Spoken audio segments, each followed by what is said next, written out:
اللهم صل على سيدنا محمد وعلى آل سيدنا محمد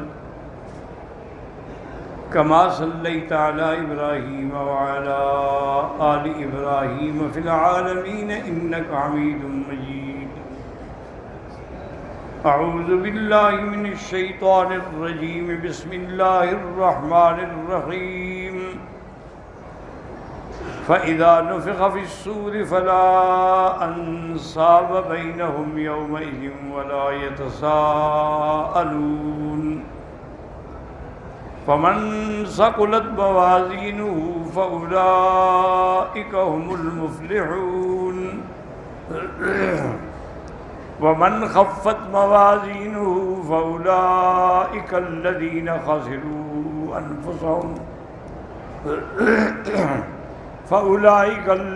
خسروا أنفسهم في جهنم خالدون.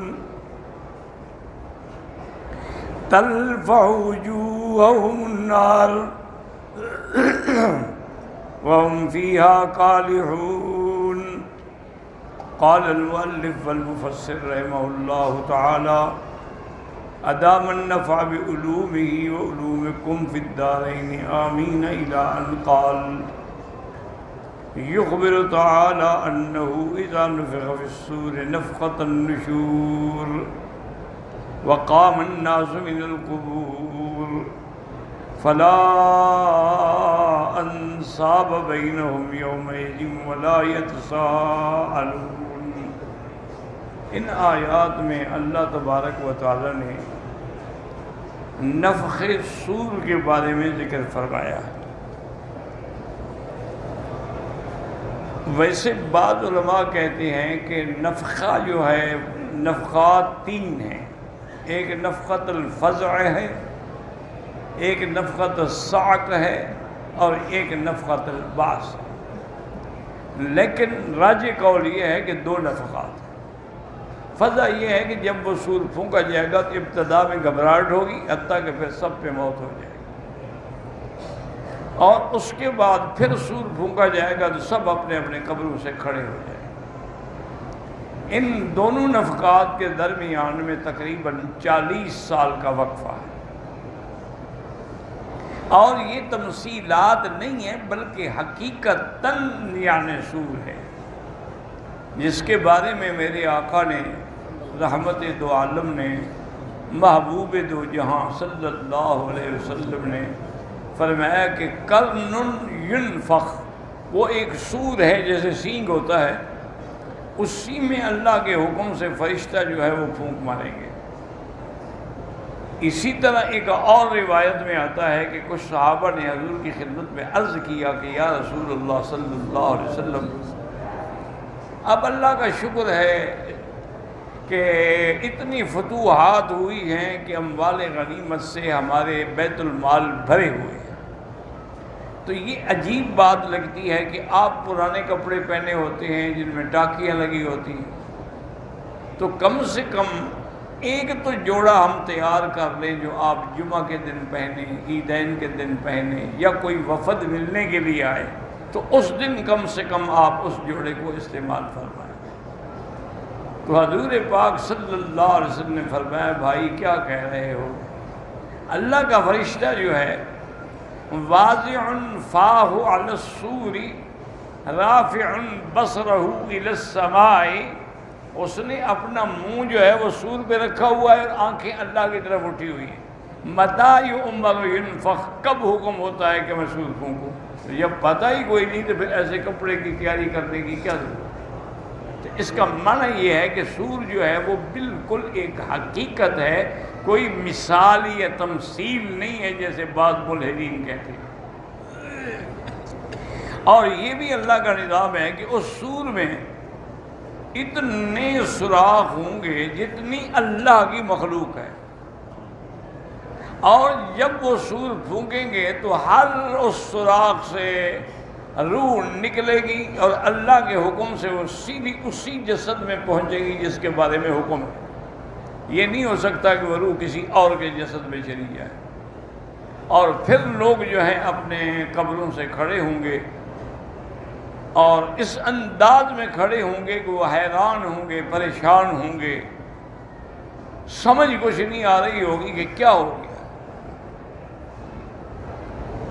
سیدہ عائشہ صدیقہ بنت صدیق رضی اللہ تعالی عنہا نے ایک دن عرض کیا کہ یا رسول اللہ صلی اللہ علیہ وسلم، آج ہم قبرستان میں دیکھتے ہیں قبریں جو ہیں ادھر مرد کی ہے، ادھر عورت کی ہے، ادھر مرد کی ہے، ادھر عورت کی ہے، تو اب ہمارے پردے کا قیامت والے دن کیا ہوگا؟ جبکہ آپ فرماتے ہیں کہ سب جو ہیں وہ بغیر کپڑوں کے اٹھیں گے، ان پر کپڑے بھی نہیں ہوں گے، حفاتن عراتن غرلن، پاؤں میں جوتا بھی نہیں ہوگا، سر پہ کپڑا بھی نہیں ہوگا، ایسے وہ اٹھیں گے جیسے اپنے ماں کے پیٹ سے پیدا ہوئے تھے۔ اور یہ بھی حضور نے فرمایا کہ سب سے پہلے اول حلت یکسا بہا، سب سے پہلے جو جوڑا ہے جنت کا اور میرے ابا حضرت ابراہیم کو پہنایا جائے۔ تو صحابہ نے پوچھا حضور آپ سے بھی پہلے؟ فرمایا ہاں مجھ سے بھی پہلے، اس لیے کہ اللہ کی توحید کے لیے ان کے کپڑے اتار کے ان کو آگ میں ڈالا گیا تھا۔ تو آج اللہ اس کا بدلہ دیں گے کہ ساری دنیا اور انبیاء کھڑے رہیں اور پہلے ابراہیم علیہ السلام کو جوڑا پہنا۔ تو بی بی عائشہ نے پوچھا کہ حضور جب یہ عالم ہوگا تو پھر کیا یعنی پردے کا مسئلہ کیا ہوگا؟ اب دیکھیں جو لوگ صالحات ہیں، طیبات ہیں، طاہرات ہیں، ان کو قیامت والے دن بھی پردے کا فکر ہے۔ تو حضور نے فرمایا یا عائشہ کیا کہہ رہی ہیں؟ اس دن کسی کو ہوش ہوگا کہ نظر اٹھا کے دوسرے کی طرف دیکھے؟ وہ تو ہر آدمی جو ہے بے ہوش ہوگا، بعض کی نظریں پھٹی ہوئی ہوں گی اور بعض گردن جھکا کے کھڑے ہوئے ہوں گے، کوئی کسی کی طرف دیکھنے کی طاقت ہی نہیں رکھتا۔ ایک تو مسئلہ یہ ہے کہ نفخ صور جو ہے وہ حقیقت، دوسرا مسئلہ یہ ہے کہ اللہ فرماتے ہیں کہ اعمال جو ہے وہ تولے جائیں گے، اور جس انسان کی تولیں بھاری ہوں گی وہ تو جنت میں جائے گا، اور جس کی تولیں جو ہیں وہ ہلکی ہوں گی وہ جہنم میں جائے گا۔ اب مسئلہ یہ ہوتا ہے کہ بھی کیا تولا جائے گا؟ اعمال تو انہوں نے دنیا میں کیے، وہ دنیا گزر گئی۔ اس کے بارے میں مفسرین اور مجتہدین کے دو قول ہیں۔ بعض علماء فرماتے ہیں کہ نیک اعمال کو اللہ کسی اچھی شکل میں لائیں گے اور بھیڑے اعمال کو کسی بھیڑی شکل میں لایا جائے گا، اس کا وزن ہوگا۔ اور ایک راجح حدیث سے تائید یہ ہوتی ہے کہ نہیں، نامہ اعمال تولے جائیں گے، کیونکہ ہر آدمی کے نامہ اعمال اس دن موجود ہوں گے۔ جیسا کہ ایک حدیث مبارک میں ہے کہ اللہ پوچھیں گے اپنے بندے سے کہ بھی ہاں بتاؤ تمہارا وزن شروع کیا جائے؟ انہوں نے کہا یا اللہ آپ دیکھ رہے ہیں کہ میرے اعمال خبیثہ جو ہیں اس میں تو 90 اور 99 رجسٹر ہیں، اور نیکی کے پلڑے بھی اتنا سا ایک کاغذ پڑا ہوا ہے، تو تولنے کی کیا ضرورت ہے؟ واضح ہے۔ اللہ نے فرمایا لا ظلم اليوم، آج ہم کسی پہ ظلم نہیں کریں گے، عدل کریں گے۔ اور جب وہ تولا جائے گا تو وہی پرچہ بھاری ہو جائے گا۔ وہ حیران ہو گیا اللہ بھی کون سی چیز ہے؟ فرمایا جب تم نے ایک دفعہ کلمہ توحید پڑھا تھا دل سے، یہ اسی کلمہ توحید کی برکت ہے کہ تمہارے وزن زیادہ ہو گئے۔ اس سے معلوم ہوا کہ نامہ اعمال تولے جائیں گے۔ اور ایک یہ بات یہ بھی یاد رکھ لیں کہ دنیا اور اسلام کے قانون میں فرق ہے۔ دنیا کے قانون میں بندے گنے جاتے ہیں، تولے نہیں جاتے۔ اب دیکھیں نا الیکشن ہوتے ہیں، ووٹ ہوتے ہیں، ووٹ گنتے ہیں، جس کا ایک ووٹ بھی زیادہ ہو گیا وہ جیت گیا، یعنی گنے جاتے ہیں۔ لیکن اسلام میں گننے کا حکم نہیں، وہاں تولے جاتے ہیں کہ جس آدمی کا عمل جتنا خالص ہوگا اتنا وزن زیادہ ہو۔ وہاں یہ نہیں دیکھیں گے کہ آپ نے 100 طواف کیا، اس نے 50 کیا، اس نے 10 کیے، یہ دیکھا جائے گا کہ صحیح طریقے سے سنت کے مطابق طواف کس نے کیا، چاہے وہ ایک کیا ہو وہ بھاری ہوگا۔ کس نے 1-2 رکعت جو ہے سنت کے مطابق پڑھی، کوئی 100 رکعت پڑھ لے لیکن اس میں ارکان کا خیال نہ کرے تو اس کی کوئی قیمت نہیں ہوگی۔ اس لیے یہ دوسری چیز جو ہے وہ یہ آ گئی۔ اب اسی کے بارے میں مفسر فرماتے ہیں کہ اللہ نے خبر دی ہے کہ جب سور پھونکا جائے گا، نفخۃ النشور، نفخۃ النشور کا کیا معنی؟ جس سے قبروں سے لوگ نکلیں گے، فلا انصاب بینہم یومئذ ولا یتساءلون ای لا تنفع الانسان یومئذ ولا بری والد لولدہ ولا یلوی علیہ. اس دن یہ نہیں پوچھا جائے گا کہ یہ سید ہے، یہ مغل ہے، یہ کون ہے، کوئی انصاف نہیں ہوگا. اور اس دن تو عالم یہ ہوگا کہ کوئی والد اپنی اولاد کو نہیں دیکھیں گے، اولاد اپنے والد کو نہیں دیکھیں گے. جیسے کہ دوسری جگہ پر بھی اللہ نے فرمایا ہے کہ یوم یفر المرء من اخیہ وامہ وابیہ وصاحبتہ وبنیہ، کہ جس دن ماں اپنے اولاد سے، باپ اپنے اولاد سے، اور خاوند اپنی بیوی سے بھاگے گا. ہر کسی کو اپنی پڑی ہوئی ہوگی. قال اللہ تعالی ولا يسأل حمیم حمیما یبصرونہم ای لا يسأل القریب قریبہ وہو یبصرہ. کوئی کسی کا رشتہ دار، کوئی کسی کا دوست نہیں پوچھے گا حالانکہ وہ دیکھ بھی رہے ہوں گے کہ یہ کھڑا ہے. وَلَوْ كَانَ عَلَيْهِ مِنَ الْأَوْزَارِ مَا قَدْ أَسْقَلَ ظَهْرَهُ، اس کی کشت پر گناہوں کے بوجھ نے اس کو بھاری کر دیا. وَهُوَ كَانَ عَزَّ النَّاسِ عَلَيْهِ فِي الدُّنْيَا مَا الْتَفَتَ إِلَيْهِ وَلَا حَبَلَ عَنْهُ بَدْلَ جَنَاحَ بَعُوضَةٍ. وہ بندہ دنیا میں اس کا بڑا دوست تھا، بڑا تعلق تھا، لیکن آج قیامت والے دن ایک مچھر کے پر کے برابر بھی اس کا بوجھ نہیں اٹھائے گا. قال اللہ تعالی یوم یفر المرء من اخیہ وامہ وابیہ وصاحبتہ وبنیہ. وقال ابن مسعود رضی اللہ تعالی عنہ اذا کان یوم القیامت جمع اللہ الاولین والآخرین. قیامت والے دن اللہ پاک سب کو اکٹھا کریں گے، حضرت آدم کے زمانے سے لے کر قیامت تک. ثم نادى مناد الا من کان له مظلمۃ فلیجیء فلیأخذ حقہ. پھر اللہ کا فرشتہ آواز دے گا کہ جس کا کوئی حق ہے وہ آ کے اپنا حق وصول کرے. قال ويفرح المرء ان يكون له الحق على والده او ولده او زوجته وان كان صغيرا. اب بندے کو ایک تمنا ہوگی کہ کاش میرا بھی کوئی حق والد پہ یا اولاد پہ یا بیوی پہ نکلے تاکہ مجھے فائدہ ہو. ومصداق ذلك في کتاب اللہ تعالی، اللہ کے قرآن میں دوسری جگہ اس کی وضاحت ہے. فإذا نفخ في الصور فلا انصاب بينهم يومئذ ولا يتساءلون. رواہ ابن ابی حاتم.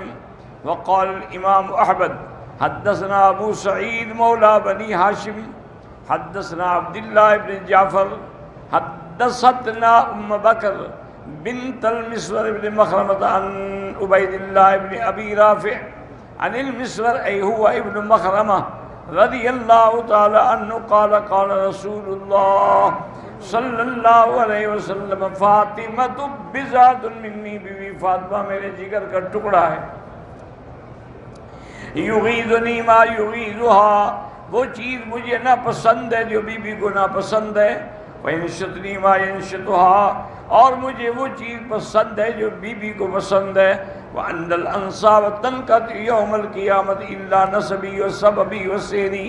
قیامت والے دن سب رشتے کٹ جائیں گے، صرف میرا رشتہ باقی ہوگا کہ میرا نسب، میرا حسب اور میری رشتہ دار وہ باقی رہیں گی.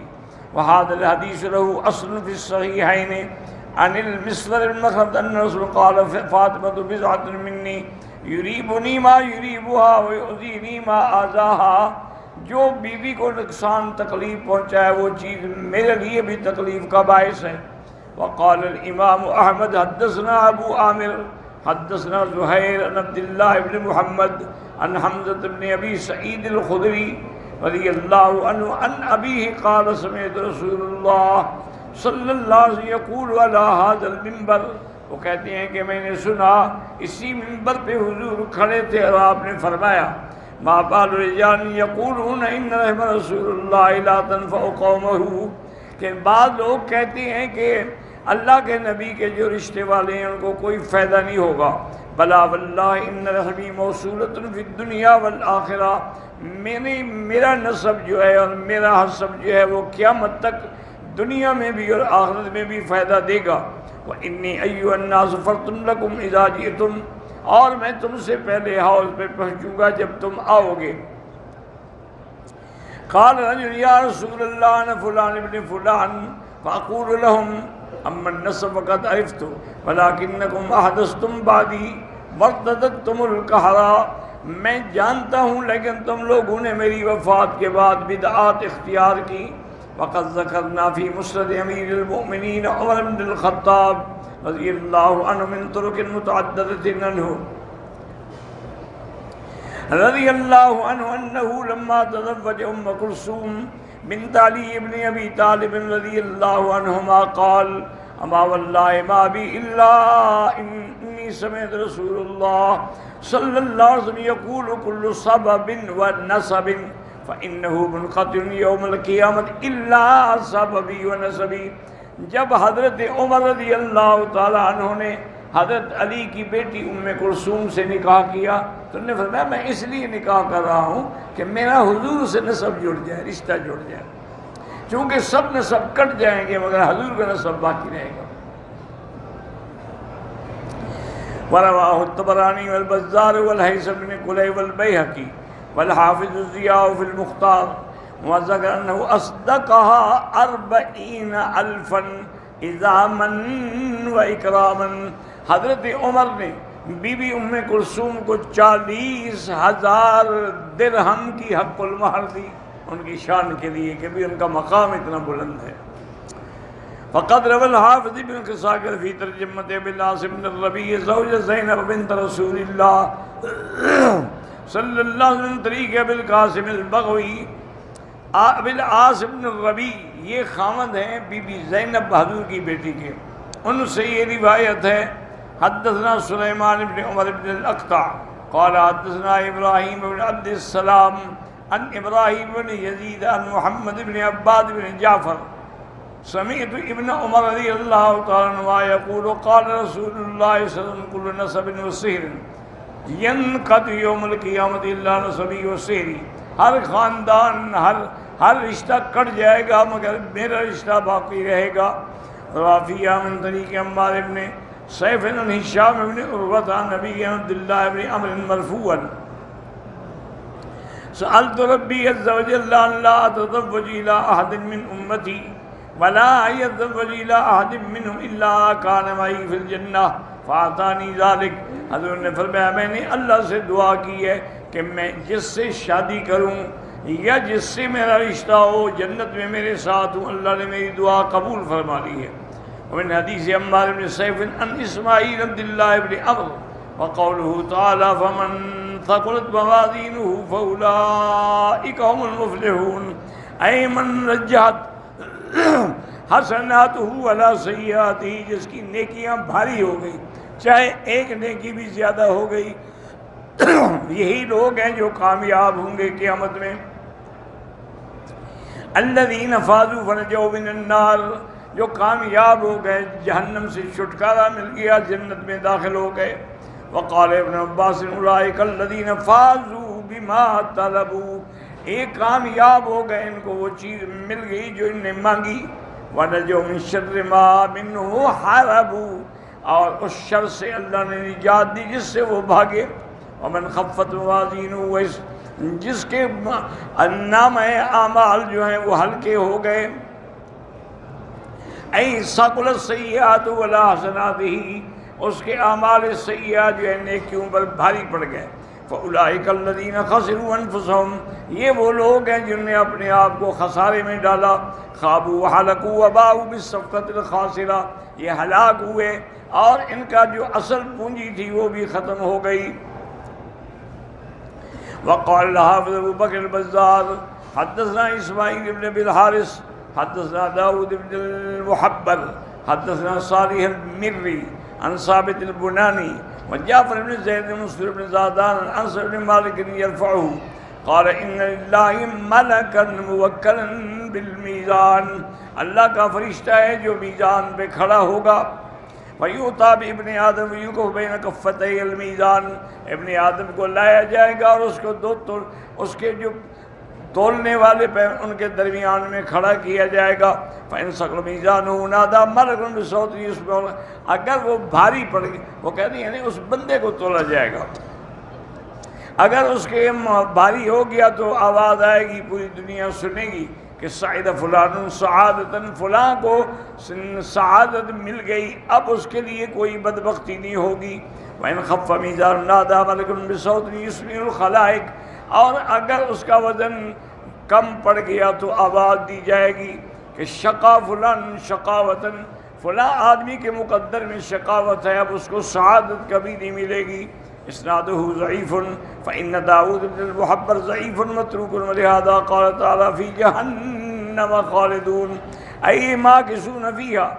کافر ہمیشہ جہنم میں رہیں گے، دائمون مقیمون فلا یزالون، وہ کبھی بھی جہنم سے نہیں نکلیں گے. ترفع وجوہہم فی النار کما قال تعالیٰ وتغشا وجوہہم النار، ان کے چہروں کو آگ ڈھانپ لے گی.